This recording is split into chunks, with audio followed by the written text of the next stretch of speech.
এই বেয়াদব মার্কা ছেলে, ভার্সিটির ক্যাম্পাসের ভেতরে দাঁড়িয়ে দাঁড়িয়ে সিগারেট খাচ্ছিস কেন? তো কি হয়েছে? আপনাকে তো চুমু খাইনি, তাহলে আপনার সমস্যা কোথায়? অসভ্য ইতর বদমাইশ মার্কা ছেলে, কোথাকার ভার্সিটির ক্যাম্পাসের ভেতরে দাঁড়িয়ে দাঁড়িয়ে সিগারেট খাচ্ছিস, আবার আমার সঙ্গে মুখে মুখে তর্ক করছিস?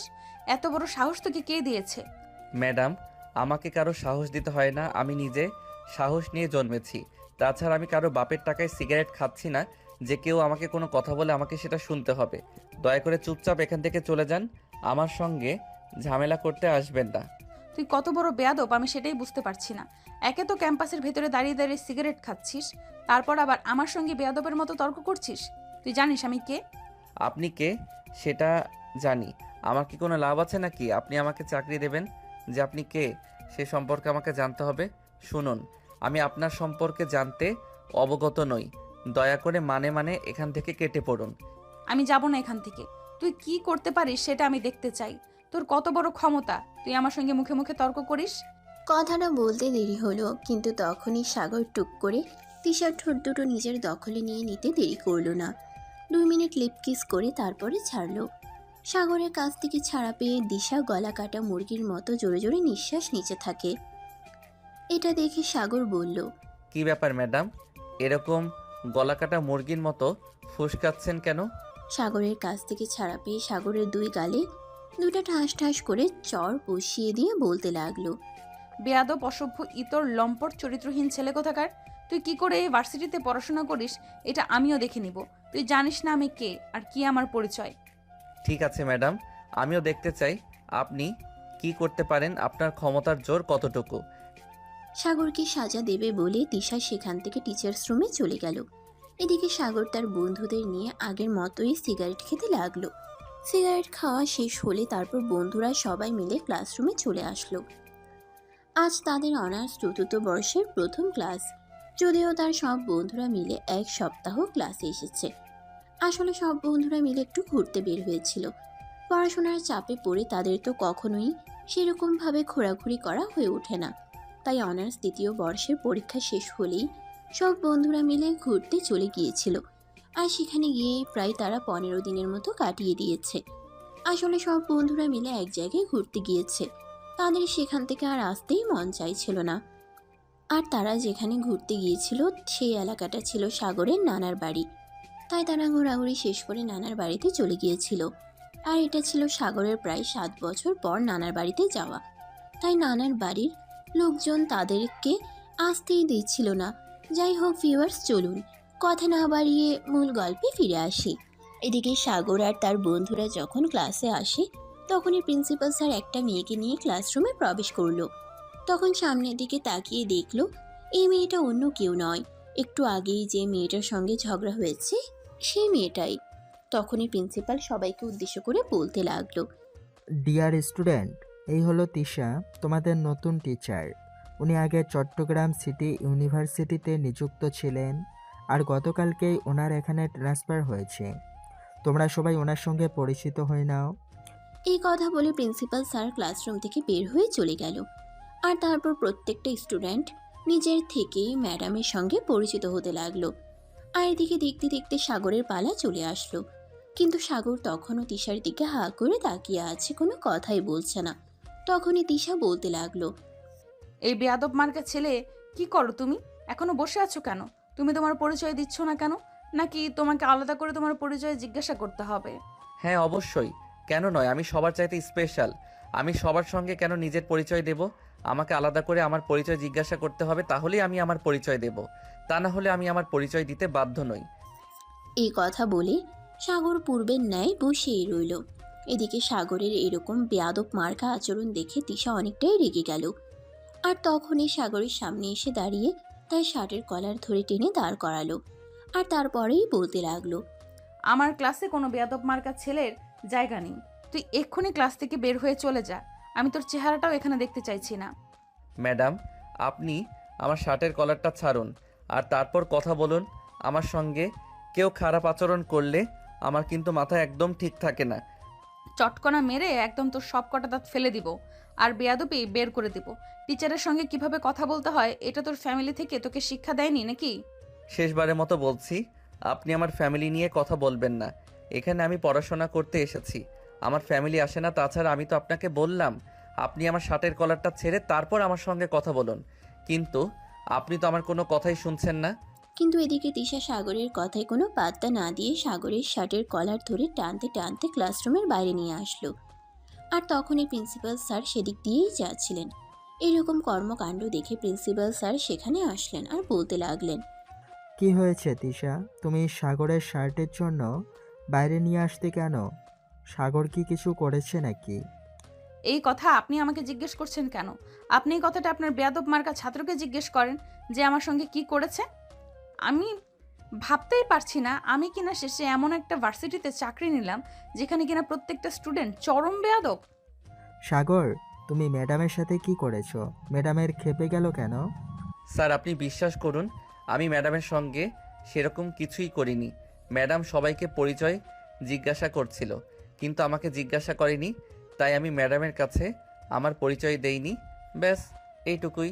ম্যাডাম, এখানে তো আমি সাগরের কোনো দোষ দেখতে পাচ্ছি না। আপনি যদি তাকে জিজ্ঞেস করতেন তাহলে অবশ্যই সে আপনাকে বলতো। আপনি তাকে জিজ্ঞেস করেননি বিদায় এই তো সে আপনাকে কিছু বলেনি। তাহলে আপনি ওর সঙ্গে এরকম আচরণ কেন করছেন? কিরে, তুই স্যারের সঙ্গে মিথ্যা কথা বলছিস কেন? আমার নামে বদনাম করতে চাইছিস তাই না? দেখুন স্যার, আমি যা বলছি একদম সত্যি কথাই বলছি। শেয়ার কর, আমার সঙ্গে বেয়াদবি করেছে। না স্যার, একদমই সেরকমটা নয়। আপনি তো আমাকে খুব ভালো করেই জানেন আমি কি ম্যাডামের সঙ্গে বেয়াদবি করতে পারি? আমি কি বেয়াদবি করার মতো ছেলে? ম্যাডাম, সাগর যথেষ্ট ভদ্র ফ্যামিলির ছেলে, সে কখনো বেয়াদবি করতেই পারে না। তাই আপনি তার নামে মিথ্যা বলা থেকে বিরত থাকুন। এই কথা বলতে বলতে প্রিন্সিপাল স্যার সেখান থেকে চলে গেল। আর তখনই তিশার রাগে গজগজ করতে করতে বলল, তুই তো আচ্ছা পোল্টিবাজ মার্কা ছেলে, আমার সঙ্গে এরকম আচরণ করলে আর প্রিন্সিপাল স্যারের সামনে একদম ধোয়া তুলসী পাতা হয়ে গেলি। ম্যাডাম, এটাই তো পলিটিক্স। আমি আপনার সঙ্গে বেয়াদবি করব বলে স্যারের সঙ্গেও বেয়াদবি করবো, এতটা বোকা আমি নই। বুঝতে পেরেছো জান? এই বলে সাগর তিশার গালে আলতো করে একটা ভালোবাসার পরশ রেখে দিয়ে সেখান থেকে চলে যেতে লাগলো। আর তখনই পেছন থেকে তিশা সাগরের কলার ধরে ফেলে আর তার হাত ধরে পিছন দিকে ঘুরিয়ে তার গালে ঠাস ঠাস করে দুটো চড় মেরে, তুই কি নিজেকে খুব কিছু মনে করেছিস নাকি? শোন, তুই যদি নিজেকে খুব কিছু মনে করে থাকিস তাহলে আমি তোকে একটা কথা মনে করিয়ে দিচ্ছি। তুই যদি ডালে ডালে চলিস তাহলে আমি পাতায় পাতায় চলি। তুই কি ভেবেছিস প্রিন্সিপাল স্যারের কাছে তোর নামে বিচার দিতে পারবো না বলে আমি তোর বিশ্বাস করতে পারবো না? ভুলে যাস না, আমি তোর টিচার। এই বলে তিশা সেখান থেকে চলে গেল। আর সাগর সেখানে দাঁড়িয়ে গালে হাত বোলাতে লাগলো। আর তখনই সাগরের বন্ধু বিজয় সেখানে এসে উপস্থিত হয়। আর সাগরকে এভাবে গালে হাত বুলাতে দেখতে পেয়ে বিজয় সাগরকে প্রশ্ন করে, কি ব্যাপার দোস্ত, কি হয়েছে? তুই এভাবে তোর গালে হাত বোলাচ্ছিস কেন? কেন গালে হাত বোলাচ্ছি এটা বুঝতে পারছিস না? ম্যাডাম আমার গালে কিস করেছে। আরে দোস্ত, এসব কি বলছিস? তোর কি মাথা খারাপ হয়ে গেছে নাকি? ম্যাডাম তোকে কিস করতে যাবে কোন দুঃখে? আরে শালা, আমি তোকে মিথ্যা বলতে যাব করলো কে? আমি যা বলছি একদম সত্য কথাই বলছি। তোর যদি আমার কথা বিশ্বাস না হয় তাহলে তুই নিজে গিয়ে ম্যাডামের কাছে জিজ্ঞেস করে নে। না রে বাবা, আমার এত দুঃসাহস নেই যে আমি ম্যাডামের কাছে গিয়ে জিজ্ঞাসা করব ম্যাডাম তোকে কিস করছে কি না। যাই হোক, এখন ক্লাসে চলো। এই বলে সাগর আর বিজয় দুজনে ক্লাসরুমে চলে আসে। আর এরপর বাকি ক্লাস শেষ করে সবাই নিজেদের মতো বাসায় চলে যায়। এদিকে রাতের বেলা সাগর নিজের রুমে বসে বসে চিন্তা করছিল, যেভাবেই হোক এই ম্যাডামকে জব্দ করতেই হবে। ম্যাডাম প্রচণ্ড বদমেজাজি আর বদরাগী, এভাবে চলতে দেওয়া যায় না। এইসব কথা চিন্তা করতে করতেই হঠাৎই সাগরের মাথায় একটা দুষ্টু বুদ্ধি এলো। তখন এসে মনে মনে ভাবতে লাগলো, এটাই করতে হবে, এটা করা ছাড়া আর কোনো উপায় নেই। তাই পরের দিন সকালবেলা যখন সবাই ব্রেকফাস্ট টেবিলে ব্রেকফাস্ট করছিল, তখনই সাগর তার আব্বুকে বলে, আব্বু, তুমি তো খুব ভালো করে জানো ইংরেজিতে আমি খুব দুর্বল, কখনোই ইংরেজিতে খুব একটা ভালো রেজাল্ট করতে পারিনি। তাই চিন্তা করছি এবার ইংরেজি প্রাইভেট পড়বো। সেটা তো খুব ভালো কথা। তোকে তো আমি আরও অনেক আগেই বলছিলাম ইংরেজি প্রাইভেট পড়ার জন্য, কিন্তু তা তো তুই আমার কোনো কথাই শুনিসনি। উল্টো তুই আরও আমাকে বলছিলি তোকে কখনো ইংরেজি প্রাইভেট পড়তে হবে না। তুই যদিও খারাপ রেজাল্ট করিস তবুও তুই ইংরেজি প্রাইভেট পড়বি না। হ্যাঁ, একদমই তাই। তখন আমি তোমাকে এই কথা বলেছিলাম, কিন্তু আমার মনে হচ্ছে এখন আমার ইংরেজি প্রাইভেট করা উচিত। তাই আমি তোমাকে বলছি, এখন আমি ইংরেজি প্রাইভেট পড়তে চাই। তুমি আমার জন্য টিউশারি ব্যবস্থা করে দাও। না, আমি এটা করতে পারবো না, কারণ আমি যদি তোকে আমার ইচ্ছে মতো টিউশন টিচার ব্যবস্থা করে দেই তাহলে সেটা তোর ভালো হবে না। তখন তুই আমাকে বলবি, তখন তুই যদি নিজের ইচ্ছে মতো টিউশনি টিচার খুঁজে নিতে তাহলে তুই খুব ভালো রেজাল্ট করতে পারবি। আর যদি তুই খারাপ রেজাল্ট করিস, তখন যদি আমি তোকে কিছু বলি তখন তুই এই কথাটাই আমাকে বলবি। তাই আমি কোনো রিস্ক নিতে চাই না। তুই তোর ইচ্ছে মতো টিউশনি পড়। সাগর মনে মনে এটাই আশা করেছিল, তার আব্বু যেন টিউশন টিচার খোঁজার দায়িত্বটা তার উপরে ছেড়ে দেয়, তাহলে সে তার ইচ্ছা মতো টিউশন পড়তে পারবে। আসলে সে তো মনে মনে ইচ্ছে করছে সে তিশার কাছে টিউশন পড়বে, কারণ সে খুব ভালোভাবে খোঁজ নিয়ে জেনেছে তিশা বাড়িতে টিউশন পড়ায়। তাই পরের দিন ভার্সিটিতে আসার পর তিশা যখন ক্লাসে আসে তখনই সে তিশাকে বলে, ম্যাডাম, আমি শুনেছি আপনি নাকি বাড়িতে প্রতিদিন ছাত্রদের প্রাইভেট পড়েন, তাই এখন থেকে আমিও ঠিক করেছি আপনার কাছে প্রতিদিন বিকেলে ইংরেজি পড়তে যাব। আপনি কি আমায় পড়াবেন? তোর মতো ছাত্রকে নিজের বাড়িতে ডেকে নিয়ে টিউশন করানোর কোনো ইচ্ছে আমার নেই, কারণ আমি খুব ভালো করেই জানি তুই খুব বেয়াদব আর নিশ্চয়ই মনে কোনো মতলব নিয়ে আমাকে এই কথা বলছিস। তাই আমি যাই হোক তোকে কখনোই টিউশন পড়াবো না। কিন্তু ম্যাডাম, আমি তো ঠিক করে নিয়েছি আমি আপনার কাছেই প্রাইভেট পড়ব। তুই কি করে নিয়েছিস তো কি হয়েছে? আমি যদি তোকে প্রাইভেট না পড়াই তাহলে তুই আমার কাছে কি করে পড়বি? আসলে কি জানেন ম্যাডাম, আমার সম্পর্কে আপনার কোনো আইডিয়াই নেই। আমি কি করতে পারি আর কি করতে পারি না আপনি সেটা জানেন না, তাই এরকম কথা বলছেন। যদি আপনি জানতেন তাহলে কখনোই এরকম কথা বলতে পারতেন না। আমি যখন একবার ঠিক করেছি যে আমি আপনার কাছে প্রাইভেট পড়ব, তার মানে যাই কিছু হয়ে যাক না কেন আমার কথা একটু নড়চড় হবে না। তাই নাকি? তাহলে তো এটা আমাকে দেখতেই হয়। আমিও দেখতে চাই তুই কিভাবে জোর করে আমাকে দিয়ে তোর পড়া পড়িয়ে নিস।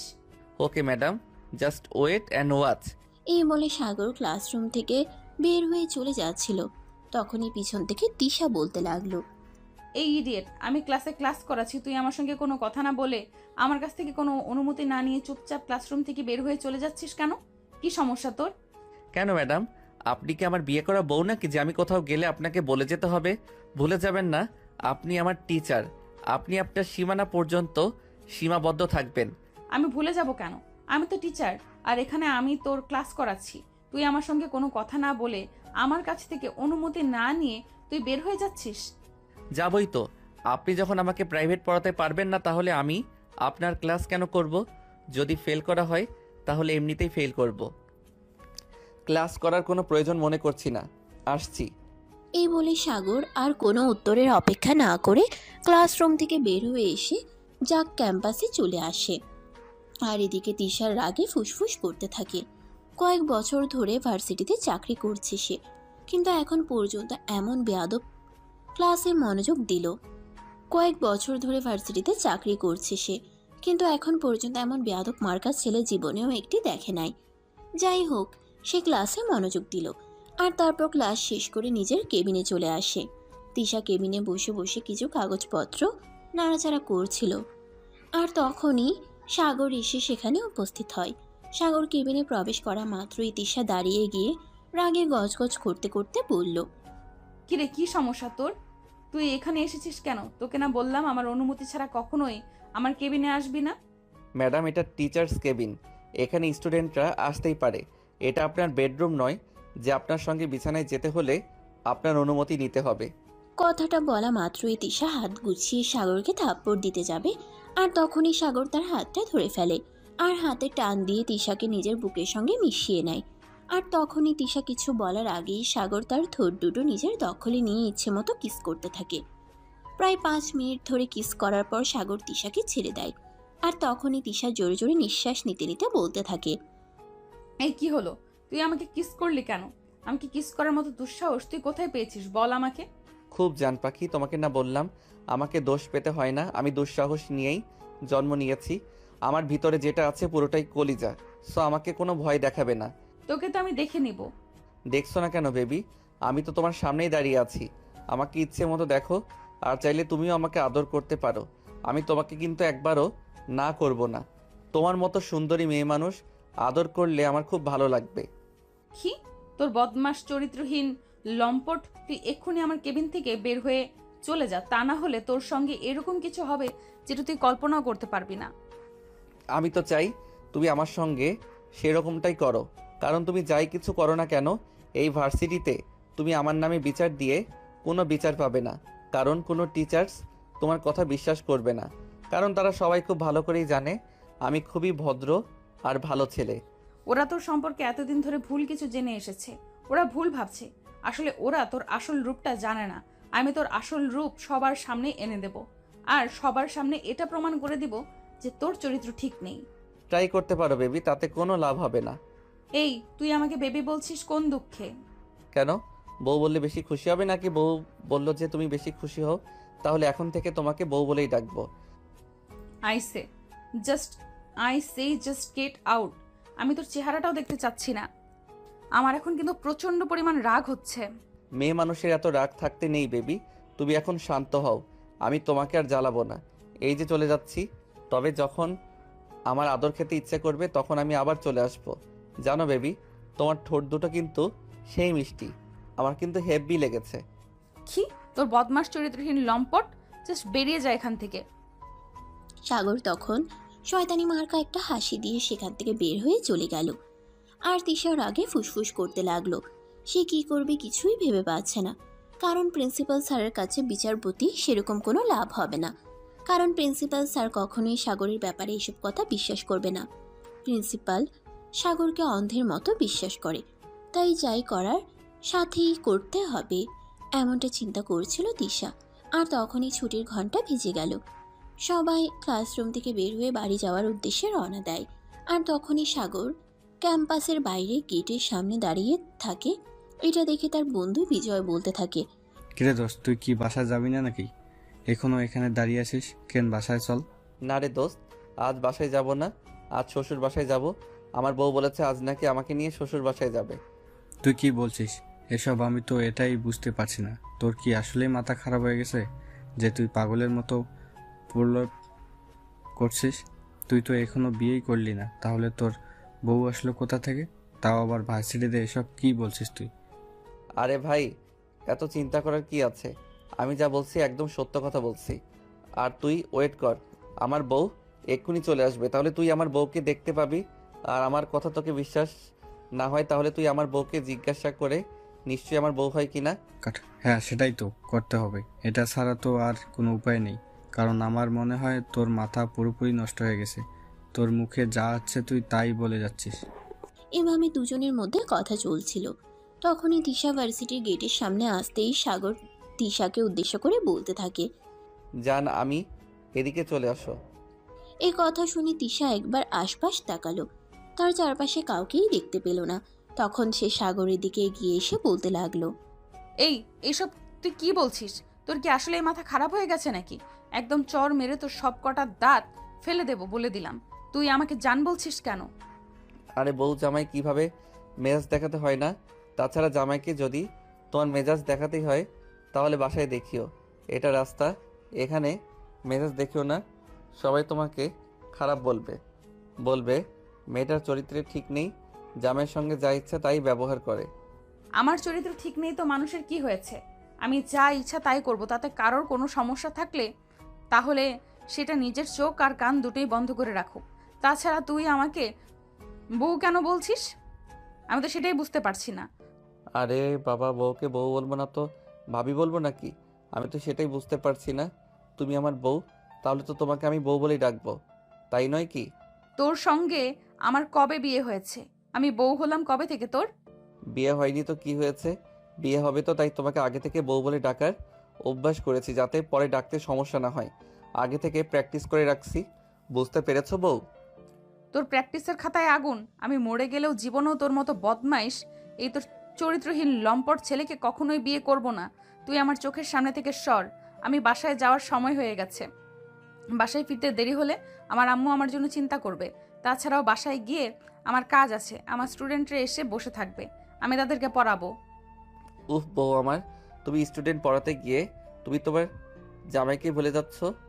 তোমার জামাইকে তো পড়াতে হবে? তুই যদি তোমার জামাইকে না পড়াও তাহলে তোমার জামাইকে পড়াবে কে? তাই বলছি কি চুপচাপ বাইকে উঠে বসো, আমি তোমাকে নিয়ে আমার শ্বশুর বাসায় চলে যাচ্ছি। তারপর না হয় প্রাইভেট পড়া শেষ হলে আমি আমার নিজের বাসায় চলে আসব, তোমাকে আমার শ্বশুর বাসায় রেখে। দেখ, এখন কিন্তু খুব মেজাজ খারাপ হচ্ছে। তুই এমন কিছু করবি না যাতে আমি রাস্তার মধ্যে তোর গায়ে হাত তুলতে বাধ্য হই। আর সেটা তোর জন্য, আমার জন্য, কারোর জন্যই কিন্তু খুব একটা ভালো হবে না।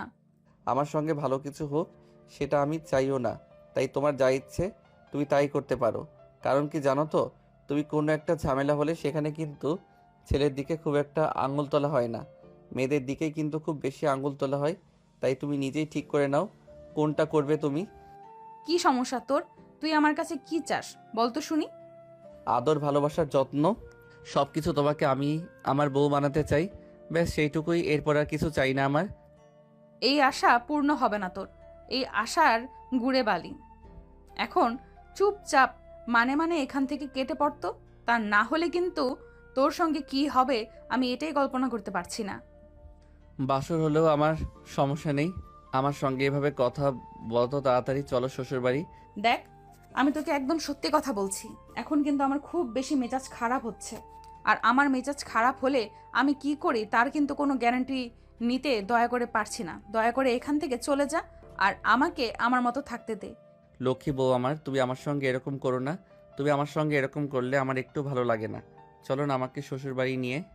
এই কথা বলেই সাগর তিশার হাতটা ধরে টান দিয়ে তার বাইকে উঠে বসায় আর সঙ্গে সঙ্গে বাইক স্টার্ট করে। এদিকে আর একটুর জন্য তিশা পড়ে যাচ্ছিল, তাই তিশা কোনো রকমে সাগরের হাতটা ধরে নেয়।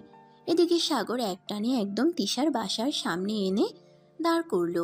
তিশা বাইক থেকে নেমেই বলতে লাগলো, কি রে, কি ব্যাপার? আমি তো কিছুই বুঝতে পারলাম না। তুই আমার বাড়ির ঠিকানা জানিস কি করে? আর জানে তো অবাক হবার কি আছে, শ্বশুরবাড়ির ঠিকানা কি কারোর অজানা থাকে নাকি?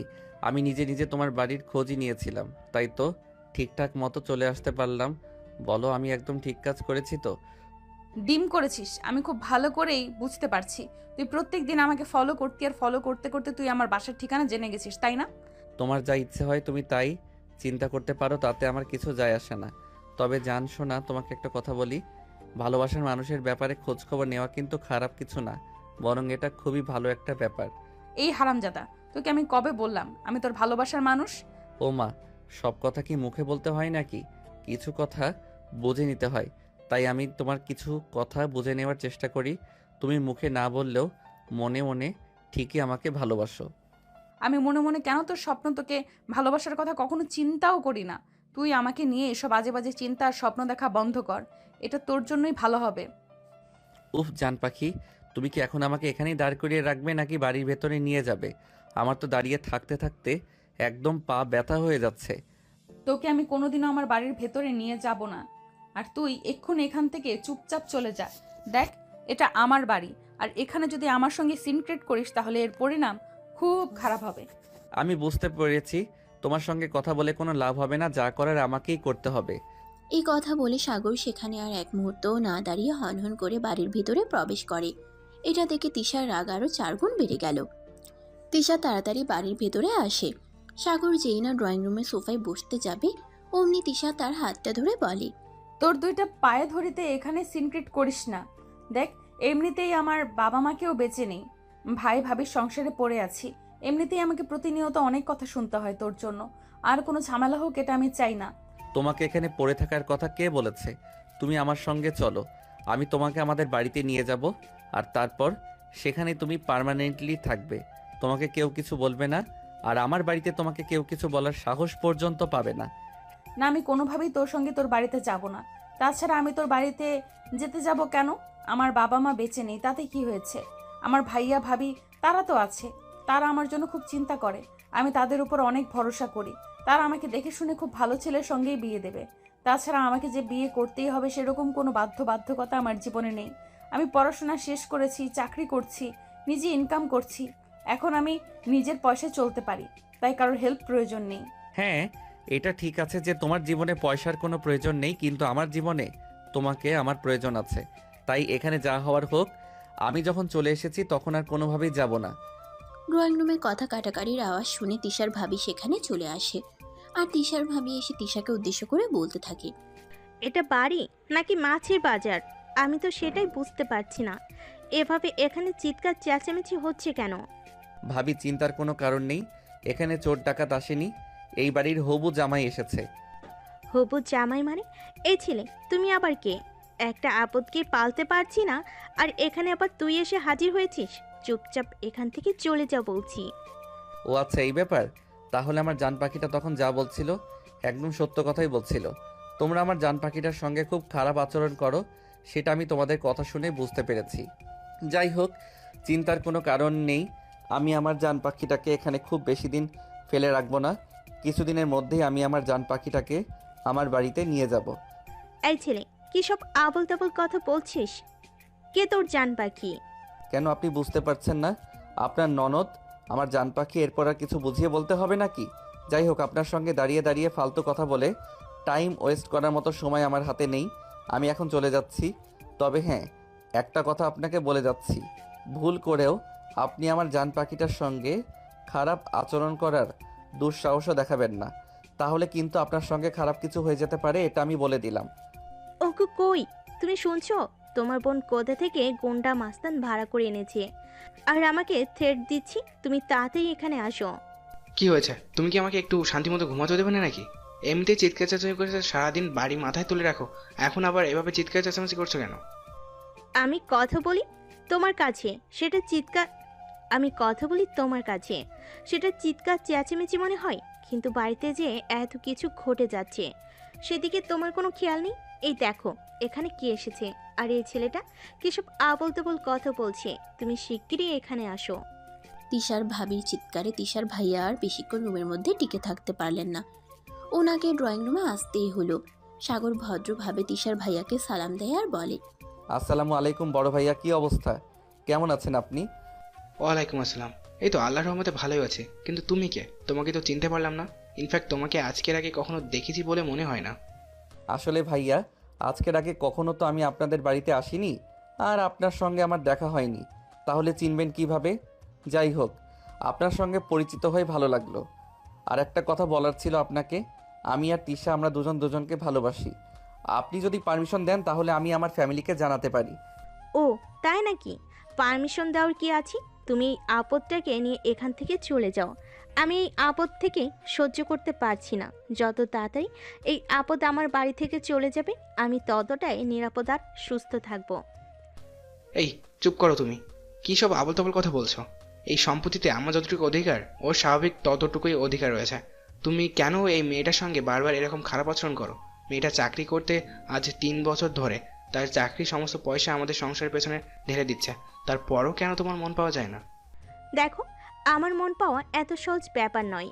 যাই হোক, আমি বেশি কথা বলতে চাই না। তোমার বোন যত তাড়াতাড়ি এই বাড়ি থেকে চলে যাবে, আমি তত তাড়াতাড়ি মুক্তি পাবো। আমি তোমার বোনকে একদম সহ্য করতে পারি না, সেটা তুমি তো খুব ভালো করেই জানো। তারপর কেন এত কথা ঘোরাও? ঠিক আছে ভাবি, কোনো সমস্যা নেই।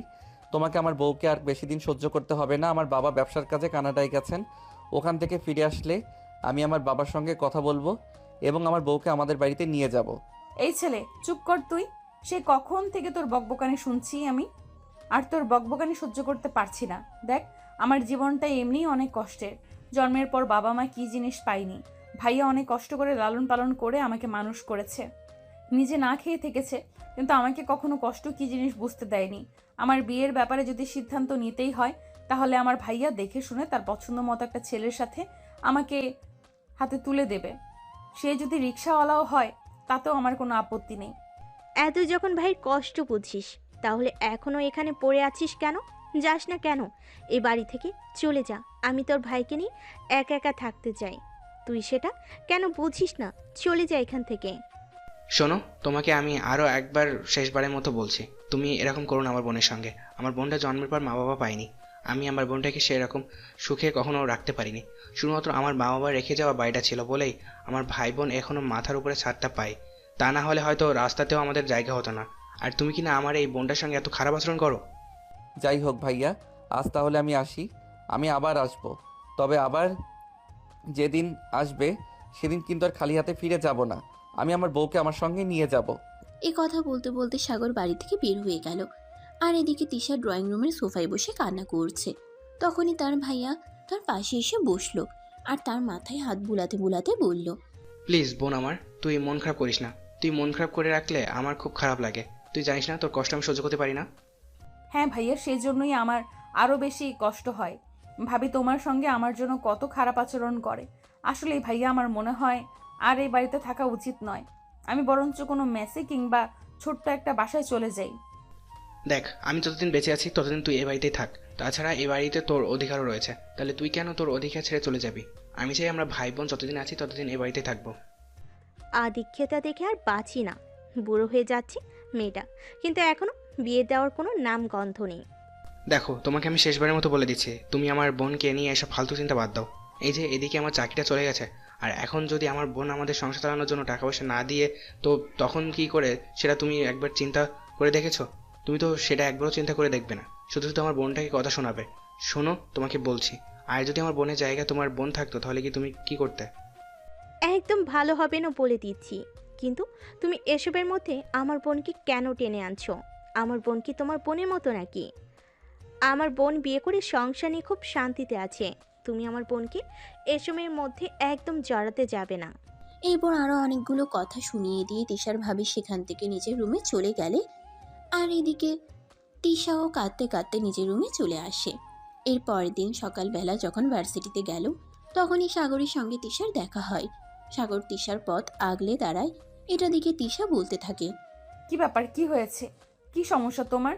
তুমি আজ আবার আমার সাথে থাকলে দাঁড়িয়ে আছো কেন? আমি কেন তোমার পথ আগলে দাঁড়িয়েছি সেটা তুমি জানো না নাকি জানতে চাও না? তিশা, আমি সত্যি তোমায় ভালোবাসি। যাই কিছু হয়ে যাক না কেন, আমি কখনোই তোমাকে ছেড়ে যাব না।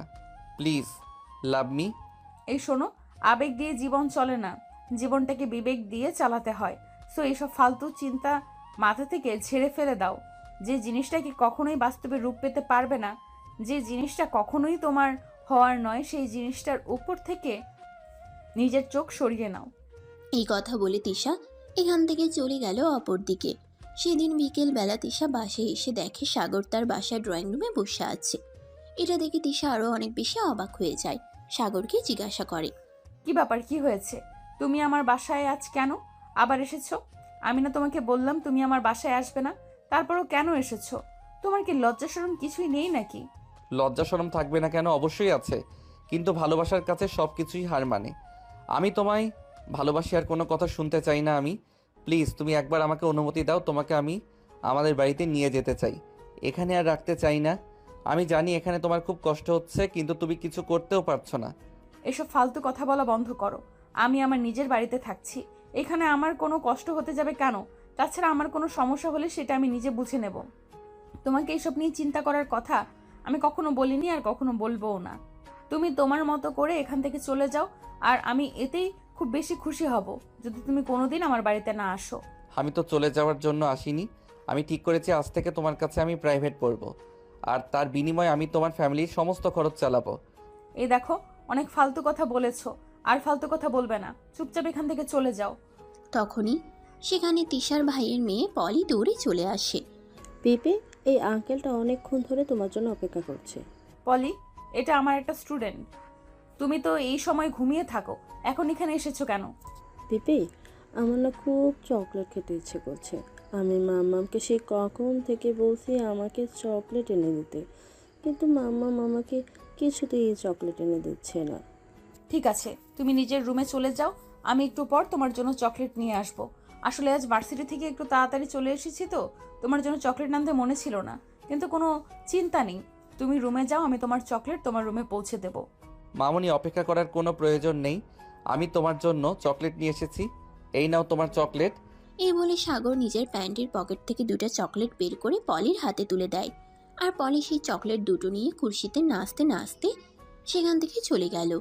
আর এদিকে এটা দেখে তিশা সাগরকে বলতে লাগলো, তোমার কোথা থেকে চকলেটটা নিয়ে এসেছো? তুমি কোথা থেকে চকলেটটা নিয়ে এসেছো? আর পলিকেই বা কেন এই চকলেটগুলো দিলে? আমি তোমার জন্য নিয়ে এসেছিলাম, আর এখন মেয়েটা চাই, তাই মেয়েটাকে দুটো চকলেট দিয়ে দিলাম। তবে চিন্তা নেই, তোমার ভাগে কিন্তু কম পড়বে না। তোমার জন্য আরও অনেকগুলো এনেছি। লাগবে না আমার, আমি চকলেট খাই না। তাছাড়া আমি ছোটবেলা থেকে কখনোই চকলেট যেরকম একটা পছন্দ করি না। যাই হোক, তুমি এখন আসতে পারো। আর হ্যাঁ, ওই যে টেবিলের উপর টাকা রাখা আছে, ওখান থেকে তুমি তোমার চকলেটের দামটা নিয়ে যাও। আমি চাই না আমার ভাতিজি বিনা টাকায় কারো কাছ থেকে কোনো কিছু খাক। এই কথা বলে তিশা ড্রয়িং রুম থেকে নিজের রুমে চলে যায়। আর এদিকে সাগর মন খারাপ না করে ড্রয়িং রুমে হাঁটাহাঁটি করে চারপাশটা খুব ভালো করে দেখতে থাকে। আর তখনই দেখতে দেখতে তিশারা আরও 4-5টা প্রাইভেট স্টুডেন্ট চলে আসে। আর তিশা তাদেরকে নিয়ে পড়তে বসায়। আর তখনই সাগর সেখানে গিয়ে পড়তে বসে। তুমি এখনো কেন এখানে রয়েছো? তোমাকে না বললাম চলে যেতে? তোমার কি আমার কোনো কথা গায়ে লাগে না নাকি? আজব তো, তোমার কাছে আমি প্রাইভেট পড়তে এসেছি, তাহলে চলে যাব কেন? তুমি যদি আর 5টা স্টুডেন্টকে প্রাইভেট পড়াতে পারো তাহলে আমাকে প্রাইভেট পড়াতে তোমার সমস্যাটা কোথায়? তুমি একটু বলবে আমায়? তোমার চরিত্র ঠিক নেই। তুমি আমার ছাত্রদের সামনে তোমার ব্যাপারে কোনো কথা বলতে চাইছি না। চুপচাপ এখান থেকে চলে যাও, আর কোনো কথা নয়। কিন্তু সাগর এক মুহূর্তের জন্য সেখান থেকে গেল না। সাগর চুপচাপ সেখানেই বসে রইল। কিন্তু তিশা একটা বারের জন্য তাকে কোনো পড়া বলে দিল না।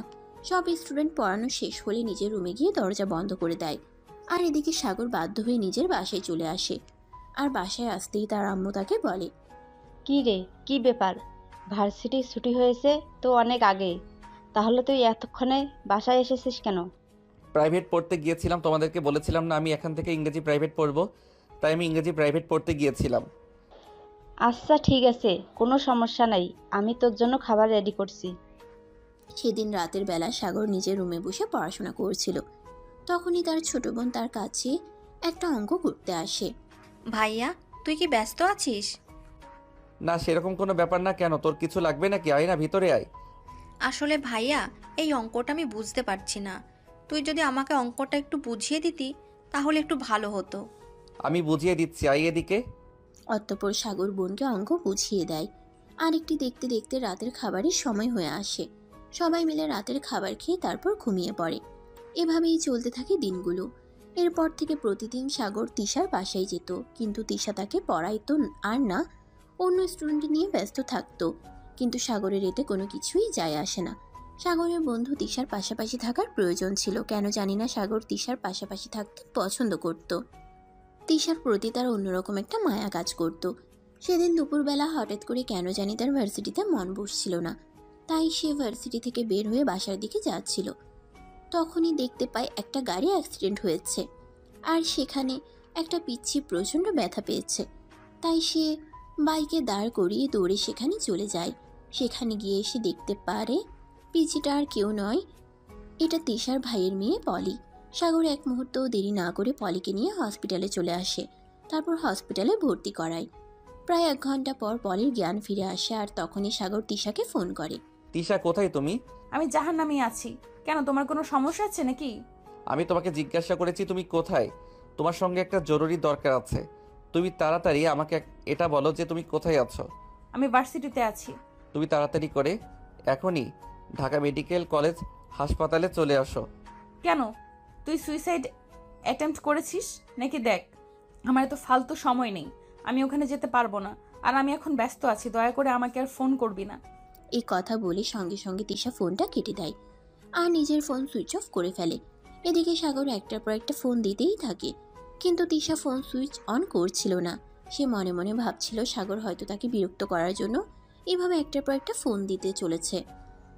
ভার্সিটি শেষ হলে সেই বাসায় এসে তার ভাইয়ের কাছ থেকে জানতে পারে পলি এখনো বাসায় ফিরে আসেনি। তাই সে তার ভাইয়াকে বলে, এসব তুমি কি বলছো ভাইয়া? পলির স্কুল ছুটি হয় দুপুর 12টায়, আর এখন বিকাল 3টা বাজে। তোমরা এখনো চুপচাপ বসে আছো কেন? কোনো খবর নিচ্ছ না কেন?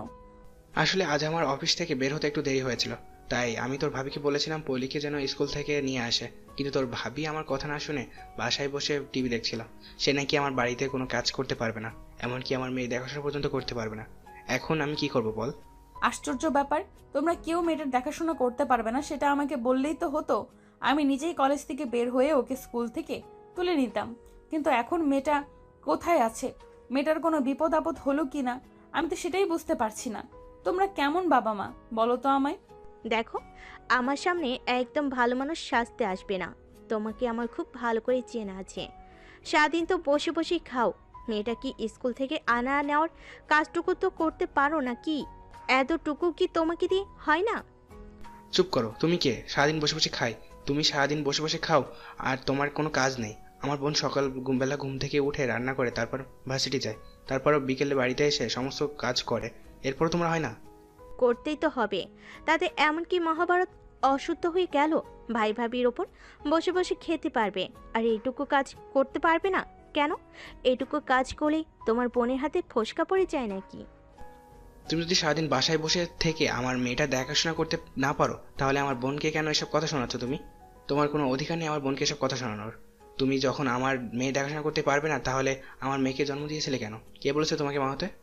প্লিজ ভাইয়া, এইসব ঝগড়াঝাটি বন্ধ করো। আমি আর এইসব কিছু সহ্য করতে পারছি না।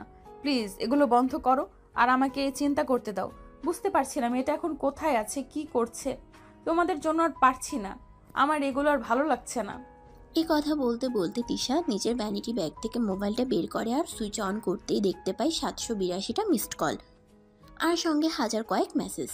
সবগুলো এসেছে সাগরের নাম্বার থেকে। আর তখনই তিশা মেসেজটা ওপেন করতেই চক্ষু চড়ক গাছ।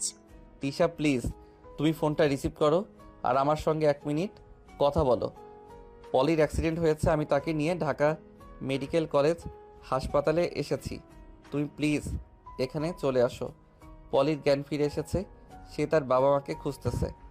মেসেজটা দেখিয়ে তিশা একটা চিৎকার করে ওঠে আর তার ভাইয়াকে ডেকে বলতে থাকে, ভাইয়া তাড়াতাড়ি রেডি হও, ঢাকা মেডিকেল কলেজ হসপিটালে যেতে হবে, পলির অ্যাক্সিডেন্ট হয়েছে। এসব তুই কি বলছিস? তোর কি মাথা খারাপ হয়ে গেছে নাকি? পলির অ্যাক্সিডেন্ট হয়েছে, তাও আবার এখন বলে ঢাকা মেডিকেল কলেজে হসপিটালে আছে? তুই এসব কখন কি করে জানলি? ভাইয়া সাগর আমাকে ফোন করেছিল, সে নাকি বলেছে ঢাকা মেডিকেল কলেজ হসপিটালে নিয়ে গেছে। এখনও তো কথা বলার সময় নেই, এখন তুমি তাড়াতাড়ি করে রেডি হয়ে নাও। আমাদেরকে যে করেই হোক তাড়াতাড়ি করে ঢাকা মেডিকেল কলেজ হসপিটালে পৌঁছাতে হবে। এই বলে তিশা আর তার ভাইয়া তাড়াতাড়ি করে হসপিটালে যাওয়ার জন্য তৈরি হয়ে নেয়। আর এদিকে সাগর পলির সঙ্গে তার কেবিনে বসে আছে। আঙ্কেল, আমি বাসায় যাব আমার মাম্মার কাছে। মাম্মাকে একটা ফোন দাও, মাম্মাকে বলো আমাকে নিয়ে যেতে। মামুনি, তোমার মামির ফোন নাম্বার তো আমার কাছে নেই। আমি তোমার পিপির নাম্বারে ফোন দিয়েছি আর তোমার পিপিকে বলে দিয়েছি এখনই চলে আসতে। আমার খুব ভয় করছে আঙ্কেল, আমি বাড়ি যেতে যাই। প্লিজ তুমি আমাকে আমার বাসায় দিয়ে আসো প্লিজ। আমার এখানে ভালো লাগছে না একটুও। তুমি একটু অপেক্ষা করো, তারা এক্ষুনি চলে আসবে। মামুনি, তুমি এখনও অসুস্থ, তুমি এখন চাইলেই বাসায় চলে যেতে পারো না। প্লিজ তুমি একটু ওয়েট করো। আমি তো অনেকক্ষণ ধরে তোমার পিপিকে ফোন করছি, তোমার পিপি আমার ম্যাচ আছে দেখতে পেলে নিশ্চয়ই এখানে চলে আসবে। তোমার চিন্তার কোনো কারণ নেই, আমি আছি তোমার পাশে। তুমি ভয় পাচ্ছ কেন? আমার একা একা খুব ভয় লাগে এখানে। আমার বাড়ির মানুষ কেউ নেই, তাই খুব ভয় পাচ্ছি। অপরদিকে রাস্তায় প্রচুর যানজট ছিল, তাই তিশা আর তার ভাইয়াকে হসপিটালে এসে পৌঁছাতে একটু বেশি দেরি হয়ে গেল। তারা যখন হসপিটালে এসে পৌঁছালো তখন আনুমানিক রাত 8টার মতো বাজে। আর এদিকে সাগর ততক্ষণ ধরে হেয়ে হসপিটালে আছে, একটা বাড়ির জন্য পলির কাছ থেকে একটুও দূরে যায়নি। তিশা আর তার ভাইয়া হসপিটালে এসে পৌঁছে সাগরকে পলির পাশে বসে থাকতে দেখতে পায়। আর এদিকে তিশা দৌড়ে এসে পলিকে জড়িয়ে ধরে আর কান্না করতে করতে বলতে থাকে, আই এম সরি পলি, তুমি প্লিজ আমাকে ক্ষমা করে দাও। আমি যদি জানতাম তুমি স্কুল থেকে একা একা বাসায় ফিরছো, তাহলে আমি সব কিছু ফেলে তোমার কাছে চলে আসতাম। কখনোই তোমাকে একা একা রাস্তায় চলাচল করতে দিতাম না। পিপি, আমি রাস্তা পার হতে যাচ্ছিলাম আর তখনই হঠাৎ কোথা থেকে একটা গাড়ি চলে আসে, আমি দেখতে পাইনি। আই এম সরি পিপি, তুমি আমাকে ক্ষমা করে দাও। আমি আর কখনোই এরকম করব না। বাসা থেকে কেউ আসতে দেরি হলে আমি অপেক্ষা করব, কিন্তু একা একা রাস্তা পার হব না। এরকম করো না মামুনি, তুমি তো জানোই তোমার আব্বু নতুন চাকরি নিয়ে যে ওখানে একটু বেশি ব্যস্ত থাকতে হয়, তাই আমি আসতে পারিনি। কিন্তু তুমি কোনো চিন্তা করো না, প্রয়োজন হলে চাকরি করবো না, কিন্তু তোমার অযত্ন আর কখনোই করবো না। প্লিজ আমাদেরকে এবার মতো ক্ষমা করে দাও। এই কথা বলে তিশার ভাইয়া কান্না করতে থাকে, কারণ পলি হলো ওনার একমাত্র মেয়ে। অপরদিকে সাগর তখনই তিশাকে উদ্দেশ্য করে বলতে থাকে, শুনেন, এইভাবে ফোন অফ করে রাখতে হয় না, জানেন? এইটুকু একটা মেয়েকে কন্ট্রোল করতে আমাকে কতটা কষ্ট করতে হয়েছে। আমি সেই কখন থেকে আপনাকে ফোন দিয়ে চলেছি, কিন্তু আপনি আমার ফোন ধরার নামগন্ধ নিয়েছিলেন না, উল্টে নিজের ফোনটা সুইচ অফ করে রেখেছিলেন। আপনি এরকম কেন বলেন তো? আই এম সরি, আমার ভুল হয়ে গেছে। আসলে ক্লাস করাতে ব্যস্ত ছিলাম, তাই ফোন রিসিভ করতে পারিনি।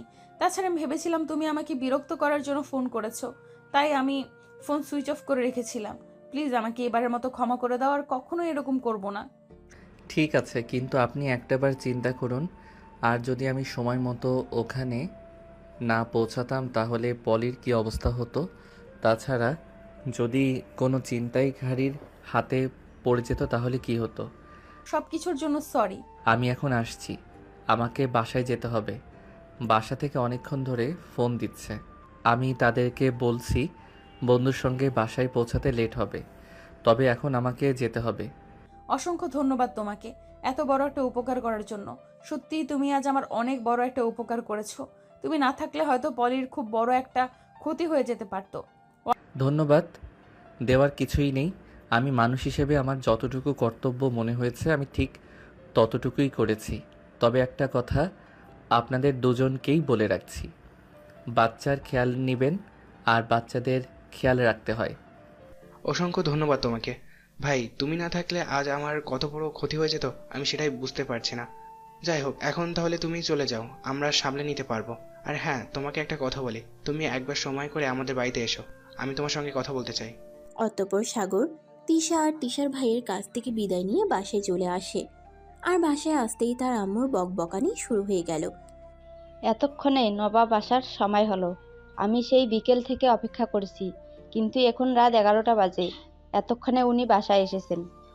আম্মু, তোমার কি সবসময় এভাবে বকবক করতে ইচ্ছে করে নাকি?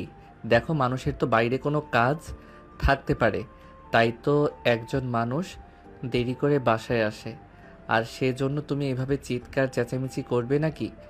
এটা তো বাড়ি নাকি মাছের বাজার? চিৎকার করব না তো কি করব? আমাকে তোরা কি পেয়েছিসটা কি? আমি তো সেটাই বুঝতে পারছি না।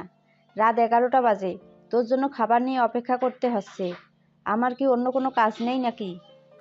আমি কি তোমাকে একবারও বলেছি নাকি যে আমার জন্য খাবার নিয়ে সারা রাত অপেক্ষা করো?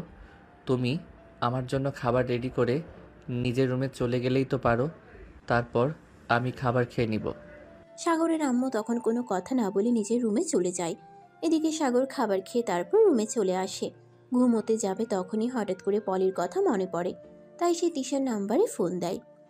আসসালামু আলাইকুম ম্যাডাম, পলি এখন কি অবস্থা? পলি এখন কেমন আছে? ওয়ালাইকুম আসসালাম।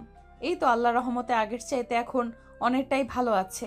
তোমাকে ধন্যবাদ আমার অত বড় একটা উপকার করার জন্য। শুধু ধন্যবাদ দিলেই হবে না ম্যাডাম, আমার কিন্তু অন্য কিছু চাই। মানে আমি বুঝতে পারলাম না, তুমি আবার আমার কাছ থেকে কি চাও? কেন বেবি, তুমি কি কিছু বুঝতে পারো না, নাকি সব কিছু না বুঝেও কোনো কিছু না বোঝার ভান করে থাকো? মানে আমি সত্যিই বুঝতে পারলাম না তুমি কি বলতে চাইছো, বা তুমি কি বলতে চাও? I love you baby, do you love me? দেখো, এটা কোনোদিনই সম্ভব নয়। তোমাকে আমি কোনোদিনই ভালোবাসতে পারবো না। আর একটা সত্য কথা কি জানো, ভালোবাসা সবার কপালে থাকে না। আর সেখানে স্টুডেন্ট টিচারের ভালোবাসা তো খুবই দুর্বিষহ। দেখো, আমি অত কথা বলতেও চাই না, শুনতেও চাই না। তোমাকে আমি ভালোবাসি, এটাই সত্য। এরপর সাগর আর কিছু বলতে চাইছিল, কিন্তু তাকে সেই সুযোগটা না দিয়ে তিশা ফোনটা কেটে দেয়। আর এদিকে সাগর তিশাকে প্রায় অনেকবার কল দেয়, কিন্তু ফোন সুইচ অফ থাকার কারণে আর ফোন হয় না। তাই সাগর মোবাইলটা রেখে ঘুমিয়ে পড়ে। আর এদিকে দেখতে দেখতে 2-3 দিন সময় চলে গেল। পলি মোটামুটি সুস্থ হলে তারপর তাকে বাসায় নিয়ে আসা হয়। সেদিন বিকেলবেলা তিশাদের বাড়িতে যায় সাগর পলির সঙ্গে দেখা করার জন্য।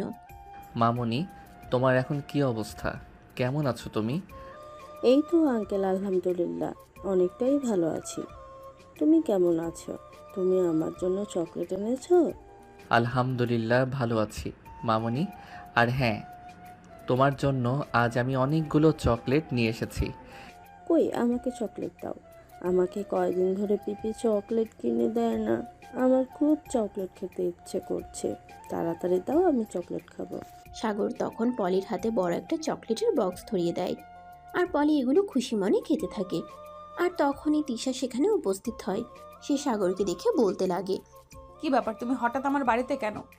এটা আমার শ্বশুর বাড়ি, আমি কখন আসবো না আসবো সে ব্যাপারে তোমাকে কোনো কৈফিয়ত দিতে হবে নাকি? আর তাছাড়া তুমি আমার কাছে চাইলেও আমি তোমার কাছে কোনো কৈফিয়ত দেব না। এখানে আমার যখন খুশি হবে তখনই চলে আসব। তাছাড়া পলি মামুনি যখন রয়েছে ওর কাছে তো আসতেই পারি। জানো, আমার না বাচ্চা খুব ভালো লাগে। দেখো, তুমি এই বাড়িতে আসো এটা আমি চাই না। তাছাড়া তুমি তো খুব ভালো করেই জানো আমি কিসের মধ্যে দিয়ে যাচ্ছি।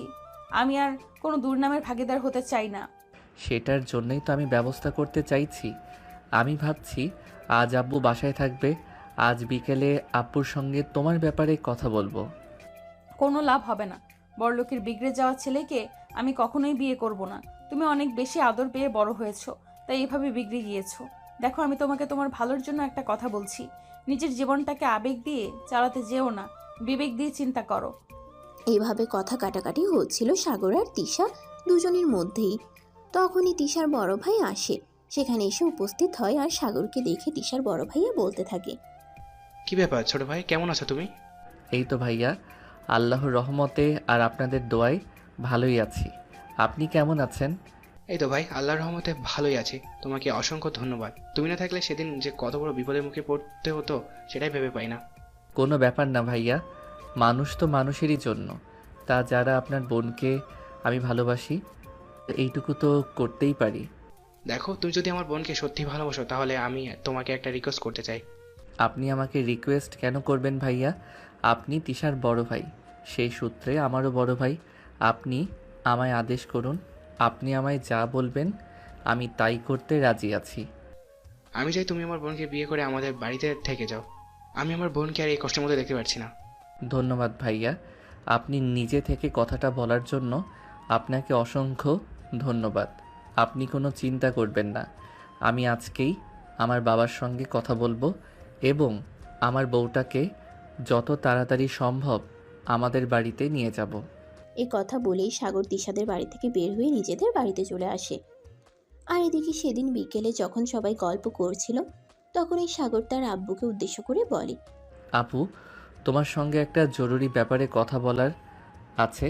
সেটা তুমি কি এখন ফ্রি আছো? না মানে আসলে তোমাকে আমি এটাই বলতে চাইছিলাম যে তুমি কি আমার সেই কথাটা শোনার জন্য প্রস্তুত আছো? হ্যাঁ অবশ্যই, কেন নয়। তাছাড়া কি হয়েছে আমি তো সেটাই বুঝতে পারছি না। তুই তো কখনো এভাবে ঘুরিয়ে পেঁচিয়ে কথা বলিস না। বলতো আমাকে কি হয়েছে তোর? না মানে আসলে আপু দেখো, আমি তোমাকে কথাটা খুব সহজ করেই বলতে চাই। আসলে আমি একটা মেয়েকে ভালোবাসি আর ওই মেয়েটাকে বিয়ে করতে চাই। এটা তো খুবই ভালো কথা। তাহলে এই কথাটা এভাবে ঘুরিয়ে পেঁচিয়ে বলার কি আছে? তুই আমাকে সরাসরি বললেই তো পারতি। না মানে আসলে আব্বু, আমি তোমাকে এই কথাটা বলার সাহস পাচ্ছিলাম না। তার কারণ হলো আমি যে মেয়েটাকে ভালোবাসি সেই মেয়েটা আমার চাইতে বয়সে বড়। তাছাড়া সবচাইতে বড় কথা হলো আমি যে ভার্সিটিতে পড়াশোনা করি মেয়েটার সেই ভার্সিটির প্রফেসর। এসব তুই কি বলছিস? তোর কি মাথা খারাপ হয়ে গেছে নাকি যে পাগলের মতো প্রলাপ করছিস? এসব ফাজলামো মার্কার কথাবার্তা বন্ধ কর। আমার না সারাদিন অনেক কাজ করতে হয়, আর বাসায় এসে এসব ফালতু মার্কা কথাবার্তা শুনতে আমার একদমই ভালো লাগে না। আব্বু, আমি একদম ফালতু কথা বলছি না, যা বলছি একদম সত্য কথা বলছি। আমি একটা মেয়েকে সত্যি অনেক বেশি ভালোবাসি, আর সেই মেয়েটা আমার ভার্সিটির প্রফেসর। প্লিজ আব্বু, আমি তোমাকে রিকোয়েস্ট করে বলছি এই ব্যাপারে একটু চিন্তা ভাবনা করে সিদ্ধান্তটা নাও, কারণ আমি সত্যি মেয়েটাকে অনেক বেশি ভালোবাসি। সাগরের আম্মু, তুমি তোমার ছেলেকে বোঝাও। আমার মনে হয় তোমার ছেলের মাথা সম্পূর্ণ খারাপ হয়ে গেছে। তোমার ছেলে কি কি বলতে কি বলে ফেলেছে কিছুই বুঝতে পারছি না। না আব্বু, আমি সম্পূর্ণ ঠিক আছি এবং যা বলছি ভেবেচিন্তে তারপরে বলছি। আমি সত্যি বলছি, আমি আমার ভার্সিটির প্রফেসরকে ভালোবাসি আর আমি তাকে বিয়ে করতে চাই। ভাইয়া, এসব তুই কি বলছিস? আমার তো মনে হয় সত্যি সত্যি তোর মাথাটা খারাপ হয়ে গেছে। তা না হলে কেউ নিজের টিচারকে বিয়ে করতে চায়? এটা আমার কখনোই শোনা হয়নি। আমি এই প্রথম তোর কাছ থেকে শুনছি। দেখো, এত অবাক হওয়ার কিছু নেই। প্রেম ভালোবাসা বয়স মানে না। প্রেম ভালোবাসা যখন যার তার সঙ্গে ইচ্ছে হয়ে যায়। তাছাড়া এটা শুনে তো অবাক হওয়ার কি আছে? ভালোবাসি, অন্য কিছু তো করিনি। তাই বলে তুমি তোমার টিচারের সঙ্গে প্রেম করবে? এসব কি? আমি সহ্য করতে পারবো না। আমি তোমাকে ভার্সিটিতে পড়াশোনা করানোর জন্য পাঠিয়েছি, প্রেম করার জন্য পাঠাইনি। তাছাড়া তুমি এখনো অনেক ছোট। পড়াশোনা শেষ করো, ব্যবসা দেখাশোনা করো, তারপর বিয়ে শাদী নিয়ে চিন্তা করা যাবে। এখন এসব ফালতু মার্কা চিন্তাবার্তা একদম করবে না। আব্বু, তুমি আমার সাথে এরকম কেন করছো? আমি ছোটবেলা থেকে তোমার কাছে যখন যা কিছু চেয়েছি তখন তুমি আমাকে সেটাই এনে দিয়েছো, কিন্তু আজ তুমি আমার সঙ্গে এরকম করছো কেন? আমি আমার ভালোবাসার মানুষকে চাইছি বলে কি? তোমার যা ইচ্ছে তুমি তাই ভেবে নিতে পারো, কিন্তু আমি তোমার এরকম অকর্মের জড়িত হতে পারবো না। প্লিজ তুমি আমাকে ক্ষমা করতে পারো। এই কথা বলে সাগরের আব্বু নিজের রুমে চলে গেল। আর এদিকে সাগর তার আম্মুর সঙ্গে একবারও অনেকক্ষণ কথা বলে, কিন্তু তার আম্মু কোনোভাবেই রাজি হচ্ছিল না। কারণ সাগরের আব্বু প্রচণ্ড রাগী মানুষ। উনি যে কথা বলেন সেটাই করেন। উনি ওনার সিদ্ধান্ত থেকে কখনোই পিছিয়ে আসেন না। তাই সাগর তার আম্মুর সঙ্গে কথা বলেও কোনো কিছুই করতে পারল না। তাই সে প্রচণ্ড অভিমান নিয়ে নিজের রুমে এসে দরজা বন্ধ করে দেয়। 3 দিন রুমের দরজা বন্ধ করে রুমের ভিতরে শুয়ে আছে, কার সঙ্গে কোনো কথা বলছে না। তার ছোট বোন তাকে অনেকবার খাবার খাওয়ার জন্য ডাকতে এসেছিল, কিন্তু সেই রুমে দরজা পর্যন্ত খোলেনি, কার সঙ্গে কোনো কথা বলছে না। তাই সেদিন বিকালবেলা সাগরের আম্মু সাগরের আব্বুকে বলল, দেখো, তোমরা দুজনেই কেন এমন করছো আমি সেটাই বুঝতে পারছি না। ছেলেটা একটা মেয়েকে ভালোবেসেছে, তাছাড়া সংসার তো সে নিজেই করবে, তোমাকে তো আর করতে হবে না। তাহলে তুমি কেন ওরকম করছো? প্লিজ ওদের সম্পর্ক মেনে নাও। আব্বু প্লিজ তুমি এরকম করো না। আম্মু যা বলছে একদম ঠিক কথাই বলছে। 3 দিন ধরে ভাইয়া রুমের দরজা বন্ধ করে শুয়ে আছে, কারোর সঙ্গে কোনো কথা বলছে না, এক গ্লাস পানি পর্যন্ত খাচ্ছে না। প্লিজ তুমি ভাইয়ার এই সিদ্ধান্তটা মেনে নাও। তোমারও কি তোমার ছেলেটার সঙ্গে তোমার মাথা খারাপ হয়ে গেছে নাকি, যে পাগলের মতো কথা বলছো? এই সম্পর্ক মেনে নেওয়া কোনোদিনও আমার পক্ষে সম্ভব নয়। চলো, আমাদের সমাজে এটা আছে, ছেলেটাকে মেয়েদের চাইতে মিনিমাম 2-3 বছর ছোট হতে হবে। তাই বলে সে তার চাইতে বয়সে বড় একটা মেয়েকে বিয়ে করবে, আর এটা আমাকে মেনে নিতে হবে? এটা আমি কোনোদিনও মেনে নিতে পারবো না। না, আমি তোমাকে শেষবারের মতো বলছি, তুমি এ ব্যাপারে আমার সঙ্গে আর কোনো কথা বলতে আসবে না, তাহলে কিন্তু তোমার সঙ্গে খারাপ কিছু হয়ে যেতে পারে। সাগরের আম্মু আর তার ছোট বোন খুব ভালোভাবেই বুঝতে পারলো সাগরের আব্বুর সঙ্গে এই ব্যাপারে কোনো কথা বলে লাভ হবে না। তাই তারা দুজনেই নিজেদের রুমে চলে গেল। আর এদিকে সেদিন যখন সাগরের আব্বু অফিসে আসলো তখনই জানতে পারলো, স্যার, আমাদের এই কোম্পানির বিশাল একটা লস হয়ে গেছে। আমরা যে সেই দিন 25 কোটি টাকার একটা ডিল ফাইনাল করেছিলাম সেটা ক্যান্সেল হয়ে গেছে। চায়না কোম্পানি আমাদেরকে জানিয়েছে তারা আমাদের সঙ্গে আর কাজ করবে না। আমাদের প্রোডাক্টের গুণগত মান নাকি তাদের পছন্দ হচ্ছে না। তাছাড়া ওই ফ্যাক্টরির জন্য আমাদের ফ্যাক্টরিতে প্রায় 15 কোটি টাকার প্রোডাক্ট তৈরি হয়ে গেছে। এখন এগুলো কি হবে সেটাই বুঝতে পারছি না। এইসব তুমি কি বলছো? কেন এরকম করলো?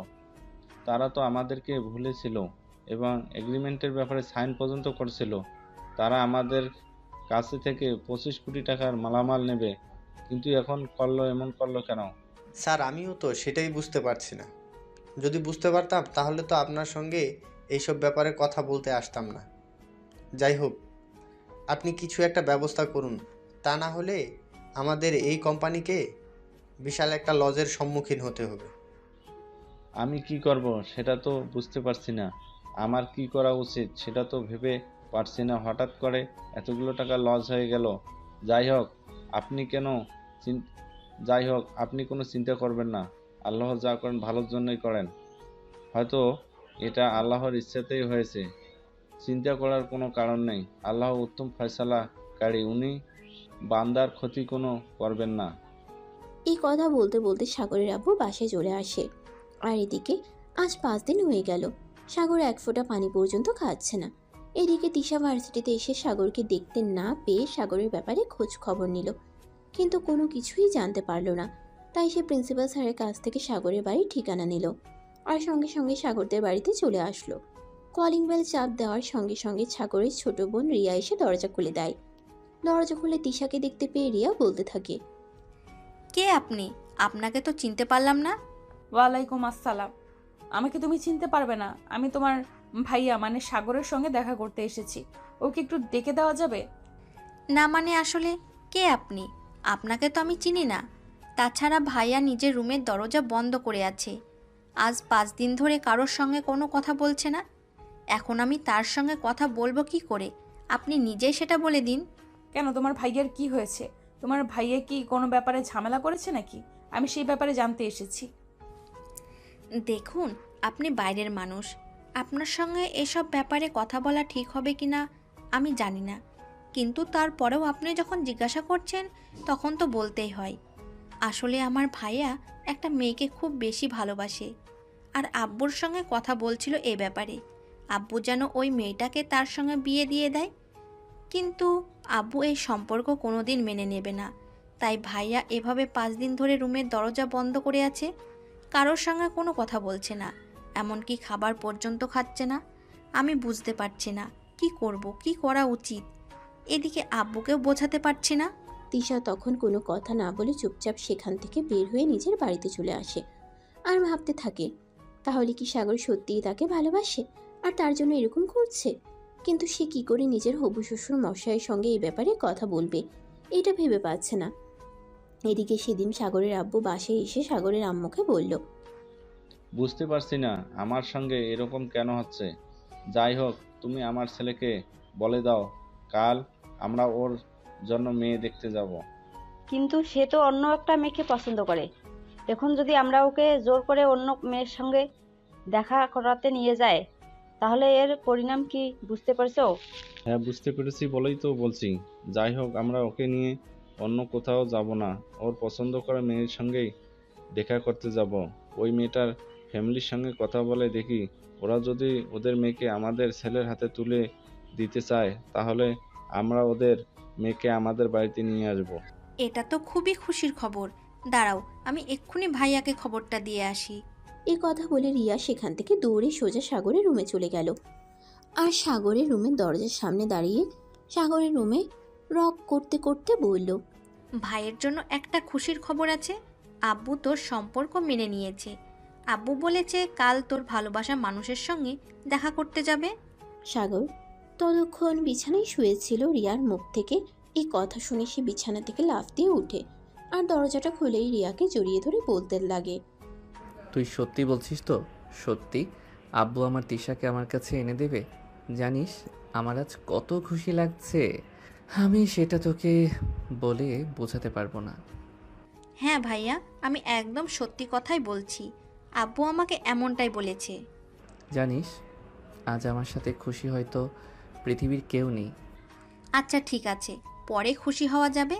এখন তুই আমার সঙ্গে চল, খাবার খাবি। আজ 5 দিন ধরে তুই মুখে এক ফোঁটা পানিও পর্যন্ত দিচ্ছিস না। তোর চেহারাটা কি হয়েছে দেখতে পেয়েছিস? তোর এই প্রেমিকা যদি তোকে এই অবস্থায় দেখে, আমি নিশ্চিত সে তোকে রেখে পালিয়ে যাবে। এই কথা বলে রিয়া সাগরকে নিয়ে ডাইনিং টেবিলে চলে আসে আর তারপর সাগরকে খাবার খেতে দেয়। সাগর খাবার খেয়ে তারপর সঙ্গে সঙ্গেই তিশাকে ফোন দেয় আর বলতে থাকে, জান, তোমার আর কোনো চিন্তা নেই। কাল আমি আব্বুকে নিয়ে আসছি তোমাদের বাড়িতে, তোমাকে সারা জীবনের জন্য সুখের সন্ধান দেওয়ার জন্য। দেখো, সব ফালতু কথা বন্ধ করো।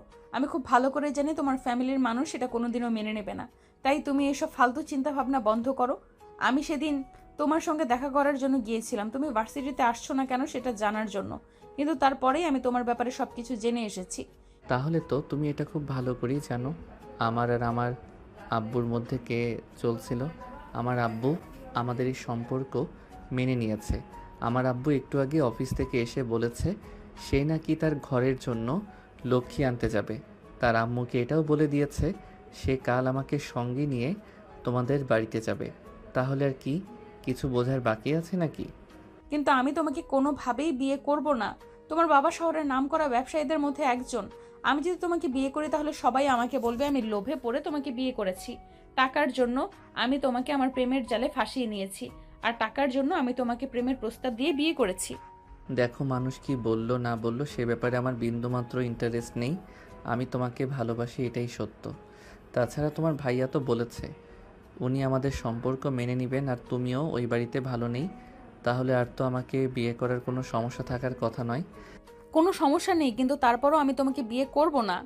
তখন তিশার হাত থেকে তার বড় ভাই ফোনটা কেড়ে নেয় আর সাগরকে বলতে থাকে, দেখো, তোমার কোনো চিন্তার কারণ নেই। আমি যে তোমাকে বলেছি আমার বোনকে আমি তোমার হাতে তুলে দেবো, তাহলে এত চিন্তা করার কি আছে? তুমি তোমার আব্বুকে নিয়ে চলে আসো।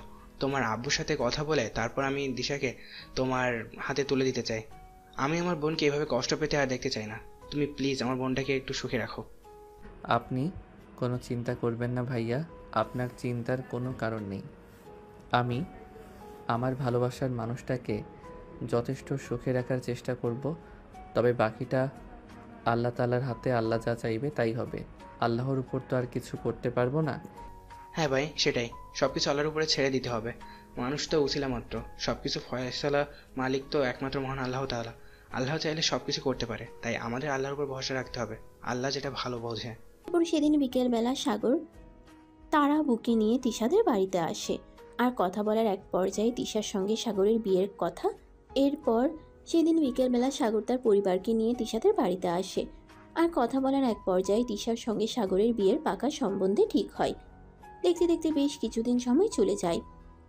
আজ সাগর আর তিশার বিয়ে হয়েছে। এই মুহূর্তে তিশা সাগরের বেডরুমে বসে বসে সাগরের জন্য অপেক্ষা করছে। কিছুক্ষণের মধ্যেই সাগর বন্ধুদের কাছ থেকে বিদায় নিয়ে বেডরুমে চলে আসে আর সঙ্গে সঙ্গে দরজাটি বন্ধ করে দেয়। তিশা তখনও বিছানায় বসে আছে। এটা দেখে সাগর বলতে থাকে, কি ব্যাপার বউ, বাসরাতে স্বামীকে সালাম করতে হয়, এটা তুমি জানো না নাকি? এর থেকে যদি আমার কয়েকটা বিয়ে হতো তাহলে অবশ্যই আমার এক্সপিরিয়েন্স থাকতো। তার মানে তুমি কি বলতে চাইছো আমার এর আগে আরও কয়েকটা বিয়ে হয়েছে, তার জন্য আমি জানি? দেখো, এগুলো নিয়ম, এগুলো সবাই জানে। যাই হোক, আমি তোমাকে সালাম করতে পারবো না, কারণ আমি তোমার চাইতে বয়সে বড়। এই ব্যাপার, আচ্ছা ঠিক আছে, তোমাকে সালাম করতে হবে না। যাই হোক, চলো দুজনে নামাজ পড়বো।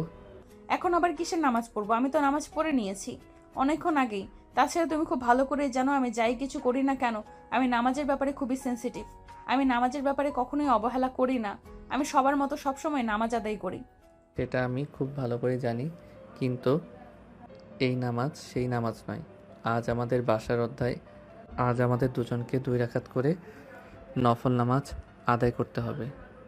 আর আল্লাহর কাছে আমাদের ভবিষ্যৎ জীবনের জন্য দোয়া প্রার্থনা করতে হবে। আচ্ছা ঠিক আছে, তুমি অজু করে আসো। আমার অজু আছে, আমি একটু আগে এশার নামাজ পড়েছি। সাগর তখন কোনো কথা না বলেই চুপচাপ ওয়াশরুমে চলে গেল। আর তারপরে উঁচু করে এসে দুটো জায়নামাজ বিছিয়ে তিশাকে নিয়ে 2 রাকাত নফল নামাজ আদায় করে নিল। এদিকে সাগরের আগেই তিশার নামাজ শেষ হয়ে গেছে, তাই তিশা নামাজে রেখে বিছানায় গিয়ে ঘুমানোর প্রস্তুতি নিচ্ছে। আর এদিকে সাগর ততক্ষণে জায়নামাজটা রেখে তিশার পাশে এসে দাঁড়ায় আর বলে, কি হলো, তুমি ঘুমিয়ে যাচ্ছ কেন? তো কি করব আমি? দেখো, অলরেডি রাত 11টা বেজে গেছে, আমার খুব ঘুম পেয়েছে। আরে বাবা, সেটা না হয় বুঝলাম, কিন্তু তাই বলে এত তাড়াতাড়ি ঘুমিয়ে যাবে নাকি? আজ আমাদের বাসরাত কত বছর অপেক্ষার পর এই রাতে জীবনে একবার আসে, আর সেখানে কি না তুমি ঘুমিয়ে যেতে চাইছো? আমার ভালো লাগছে না কিছু। আমি পলিকে খুব মিস করছি, জানো? পলি সবসময় আমার সঙ্গে ঘুমায়। আজ মেয়েটা ঘুমিয়েছি কিনা সেটাই বুঝতে পারছি না। কোথায় আছে? ঠিক আছে, চিন্তার কোনো কারণ নেই। আমি কাল সকালেই বলি কি আমাদের বাড়িতে নিয়ে আসবো, আর তারপর থেকে বলি এখানেই থাকবে। কিন্তু আজকে রাতটাকে এভাবে নষ্ট হয়ে যেতে দিও না। আজ আমাদের বাসর রাত, প্রত্যেকটা মানুষের জীবনের স্বপ্নের একটা রাত। এই বলে সাগর তিশার দিকে এগোতে থাকে। আর সাগরকে এভাবে তিশার দিকে এগোতে দেখে আর এদিকে তিশা নিজেকে গুটিয়ে নিতে শুরু করে। এটা দেখে তিশাকে সাগর বলে, কি ব্যাপার, কি হয়েছে? তুমি আমাকে নিজেকে গুটিয়ে নিচ্ছ কেন? জানি না, আমার কেমন যেন আনকমফোর্টেবল লাগছে। এই প্রথমবার জীবনে আমার রুমের মধ্যে কোনো ছেলে মানুষ, তাই কেমন যেন আনইজি ফিল হচ্ছে। আরে ভাই, এতে নিজে আনকমফোর্টেবল ফিল করার কি আছে? আমি তোমার স্বামী, তোমার সঙ্গে আমার বিয়ে হয়েছে, এখন থেকে আমরা দুজনেই একসঙ্গেই থাকবো। প্লিজ, তারপরেও আমার কেমন জানি লাগছে। তুমি প্লিজ অন্য রুমে চলে যাও, আমাকে একা ঘুমাতে দাও। এই বলে তিশা সাগরকে অনেক রিকোয়েস্ট করতে লাগলো। সাগর এগিয়ে যেতেই তিশা পিছন থেকে চলে যায়। কিন্তু সাগর কি এই দিনের জন্য বিয়ে করেছে নাকি? সে বিয়ে করেছে বউ নিয়ে একসঙ্গে ঘুমানোর জন্য। তাছাড়া আজ তাদের বাসর রাত, জাগার তো আর এখন কোনো রকম রুম থেকে বের হবে না। তাই সাগর তিশার কোনো কথা না শুনেই তিশার কাছে চলে যায় আর তিশাকে নিজের বাহুডোরে আবদ্ধ করে নেয়। এ কি করছো তুমি? তুমি আমাকে জড়িয়ে ধরলে কেন? আমার কেমন যেন লাগছে। কেমন লাগছে বলো আমাকে? আমি তোমাকে ঠিক করে দিচ্ছি। এই বলে সাগর তিশাকে নিজের বুকের মধ্যে টেনে নেয় আর তিশার কপালে আলতো করে একটা ভালোবাসার পরশ এঁকে দেয়। তিশা সাগরের ছোঁয়া পেয়ে একটু কেমন যেন কেঁপে ওঠে আর বলে, ছেড়ে দাও আমাকে, আমার কেমন যেন লাগছে। কিন্তু সাগর তিশার কোনো কথাই শুনল না। তিশার হাতে দুটো বিছানার সঙ্গে চেপে ধরে তিশার ঠোঁট দুটোতে ইচ্ছে মতো কিস করতে থাকে। আর এদিকে তিশার নিঃশ্বাস ভারী হয়ে আসছিল। সে ঘন ঘন নিঃশ্বাস নিচ্ছিল, নিজেকে কোনোভাবেই যেন ঠিক রাখতে পারছিল না। প্লিজ ছেড়ে দাও না আমাকে, কেন এরকম করছো আমার সঙ্গে? তুমি আমার শরীরে টাচ করো না, আমার শরীরে কেমন যেন লাগছে। একটু সহ্য করো না। এরকম কেন করছো? প্রথমবার ইন্টিমেট হলে এরকম একটু হয়, এতে এরকম করার কি আছে? প্লিজ একটু চুপ করে থাকো আর আমাকে একটু আদর খেতে দাও। এই বলে সাগর তিশার গলায় গালে কিস করতে থাকে। আর এদিকে তার লক্ষ্য একটা, সময় আরও নিচের দিকে যেতে থাকে। সে তিশার নাভিতে হাত বুলাতে থাকে। আর এদিকে তিশার তো একদম যায় অবস্থা। সে খুব জোরে জোরে নিঃশ্বাস নিচ্ছে আর ছটফট করছে। আর তখনই সাগর ভীষণ নিচে হাত দেয়। তখন তার একদম চিৎকার দেওয়ার মতো অবস্থা। এ কি করছো তুমি? তুমি আমার ওখানে হাত দিচ্ছ কেন? প্লিজ তুমি তোমার হাতটা সরাও, আমার খুব খারাপ লাগছে। কিছু হবে না, একটু ধৈর্য ধরো, আমি তোমাকে খুব শান্তি দেব। প্লিজ তুমি এরকম করো না। এই বলে সাগর তিশার ওখানে হাত বুলাতে থাকে। আর তখনই সে দেখতে পায় ওটা একদম পুরোপুরি ভিজে গেছে। আসলে তিশা তো একটা মেয়ে মানুষ, আর তার ওসব কিছু করার জন্য পরিপূর্ণ বয়স হয়েছে। কিন্তু তিশা আজ পর্যন্ত প্রেম ওইসব করেনি, তাই সাগরের কাছে আসতে একটু আনইজি ফিল করছিল। আর এদিকে সাগর তিশার ওটা ভেজা পেয়ে সঙ্গে সঙ্গেই নিজের আঙ্গুল ঢুকিয়ে দেয়। আর এদিকে তিশা কোকাতে থাকে। কি করছো তুমি? ছেড়ে দাও না, আমার কেমন যেন লাগছে, প্লিজ ছেড়ে দাও আমাকে। জান, আর একটু ধৈর্য ধরো, আমি তোমাকে অনেক শান্তি দেব। এই বলে সাগর তখন তিশার ওখান থেকে নিজের হাতটা সরিয়ে নেয় আর সঙ্গে সঙ্গে তিশার ওটাতে নিজের ওটা ঢুকিয়ে দেয়। তারপর তিশাকে ইচ্ছে মতো নিজের ভালোবাসা উজাড় করে দিতে থাকে। ছেড়ে দাও, আমার ব্যথা লাগছে। প্লিজ জান, একটু ধৈর্য ধরো, এক্ষুনি সব ঠিক হয়ে যাবে। পুরাতন করছি তো। আসলে মেয়েদের একটা পর্দা থাকে, যেটা প্রথমবার করার সময় একটু বাধা সৃষ্টি করে। ওটা ছিঁড়ে গেলেই আর কোনো প্রবলেম হবে না, অনেক মজা পাবে। এই কথা বলে সাগর তিশার সঙ্গে ইন্টিমেট হয়ে যায়। এভাবেই চলে যায় প্রায় ঘন্টাখানেক সময়। 1 ঘন্টা পর সাগরের মনস্কামনা পূর্ণ হলে সাগর তিশাকে ছেড়ে দেয়। আর এদিকে তিশার অবস্থা একদম নাজেহাল, একদম ক্লান্ত হয়ে পড়েছে সে। তখনই সাগরের তাকে টান দিয়ে নিজের বুকের সঙ্গে মিশিয়ে নেয় আর কানের কাছে মুখ নিয়ে বলতে থাকে, কেমন লাগলো জান? মজা পেয়েছো না? অনেক মজা পেয়েছি। আচ্ছা, আমার তো অনেক ভয় লাগছিল, কিন্তু এত মজা পেলাম কি করে? তোমাকে বলেছিলাম না, ভয় পাওয়ার কোনো কারণ নেই। প্রথম একটু ওরকম লাগেই, তারপর সব ঠিক হয়ে যায়। শেষ রাতে আরেক রাউন্ড খেলতে দেবে? আরে না, একদমই না। দেখো বিছানায় রক্ত লেগে আছে, এরকমটা কেন? আমি তোমাকে বললাম না, প্রথমবার করার সময় মেয়েদের ওটার ভেতর পাতলা একটা পর্দা থাকে, ওটা ছিঁড়ে যাওয়ার কারণে সামান্য একটু রক্ত বের হয়ে যেতে ভয় পাওয়ার কিছু নেই। এখন চলো ঘুমিয়ে পড়ি। হ্যাঁ তাই, চলো, আমারও ঘুম পাচ্ছে খুব। এই বলে দুজন দুজনকে জড়িয়ে ধরে ঘুমিয়ে পড়ল আর স্বপ্ন দেখতে লাগলো নতুন একটা জীবনের। এভাবেই শুরু হলো তাদের প্রেমময় একটা রোমান্টিক গল্প। তো ভিউয়ার্স, আমাদের আজকের গল্পটা এই পর্যন্তই ছিল। আমাদের গল্পটা আপনাদের কাছে কেমন লেগেছে অবশ্যই ছোট্ট একটা কমেন্টে জানাবেন। আপনাদের ছোট্ট একটা কমেন্ট আমাদেরকে নতুন একটা ভালোবাসার গল্প লিখতে উৎসাহিত করে। আল্লাহ হাফেজ।